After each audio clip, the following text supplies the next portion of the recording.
how did our solar system come into existence?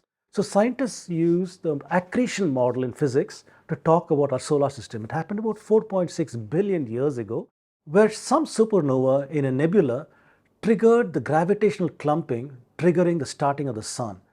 In the neighborhood of where a sun formed, there must have been gases that clumped together with a supernova. It formed the proto-sun. And this proto-sun had also these protoplanets going around it, which collected together by the process of accretion. So the terrestrial planets built by collisions, accretion of infinitesimals by gravitational action, and the bigger planets formed by accretion of gases and they moved out to the outside, whereas the terrestrial planets are tied in more tightly by gravitation to the sun. That is what we see here. And then comes the next big question, how did the moon form?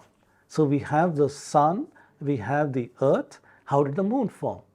Well, today there is a model called collision hypothesis. In this collision hypothesis, a Mars-sized object called Theia collided with the Earth 4.5 billion years ago, and that collision resulted in the formation of the moon. So much of content went away from the Earth, coalesced around the Earth and became the moon. And that's what we think. We also think that Theia delivered water and perhaps comets also delivered water. And this one over here shows us that 4.5 billion years ago, the Earth formed and it was a hellish condition called the Hadean condition, a lot of volcanic activity and so on. Around 4,000 million years ago, that is when we had the first life coming on Earth. We're going to study this in a little more detail. So given that we know how Earth formed, how the moon formed, our next question is, how did even life form? How did life come on Earth?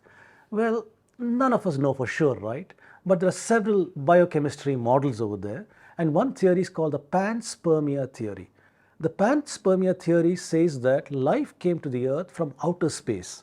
It says that comets delivered the building blocks of life, amino acids and others, and it is through that, through the primordial soup, if you will, in some sense, life was triggered on Earth by the panspermia theory. And very reputed scientists like Chandra Wickramasinghe and others, Fred Hoyle, they proposed this theory. The second theory is that hydrothermal vent theory, that in oceans you got underwater volcano activity that brings in a lot of minerals like sulfur and other such things into the ocean bed, and that provides a conducive medium to form cells and reactions to take place and all kinds of cycles to happen. So that is also a serious theory, that hydrothermal vent theory. The third one is a primordial soup theory. This came about in the 1950s when a PhD student, he said, let's recreate the conditions of the early Earth in the lab. So in a test tube and flasks, he put the constituents of the early atmosphere the way they saw it, and they subjected it to lightning, day and night, to electrical sparking and lighting. And after about a week or so, he found that a tar-like substance had formed at the bottom of the flask and the test tubes and so on. On analyzing them, they found some of the biological molecules over there, which are biochemistry, you can say. Those kind of organic molecules is the word I'm looking for over there. So this theory says that life can form, in a sense, spontaneously if the conditions are right. If you had enough energy forming that, making all of these things, over millions of years, maybe the conditions would be right to form this kind of life. But what we know is that from 4.5 billion years ago, we first got water to the Earth. Water came through some process, maybe comets or whatever. And about 4 billion years ago, the earliest life came on Earth, single cell life, through any of these models for life that I've shown over here. And it went on to photosynthesis and others. I'll talk about this a little presently. The next big thing that happened on the Earth is the oxidation event. Earth did not have that much of oxygen to start with, so life requires oxygen the way we know it today. So if you go to 3.8 billion years ago, this graph shows you that there was very little oxygen content.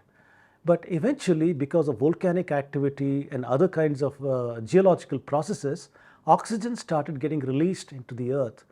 And around from 3.85 to 2.45 billion years ago, there's no oxygen at all in the Earth's atmosphere. In stage 2, up to 1.85 billion years,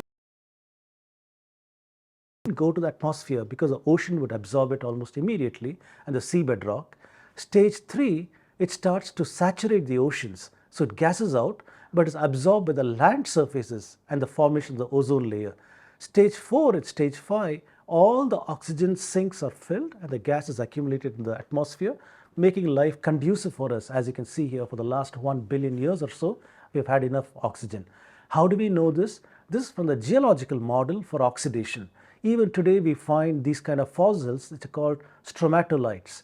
These stromatolites are fossil evidence from 3.5 billion years ago that tell you about the oxygen content, cyanobacterial byproducts, and so on.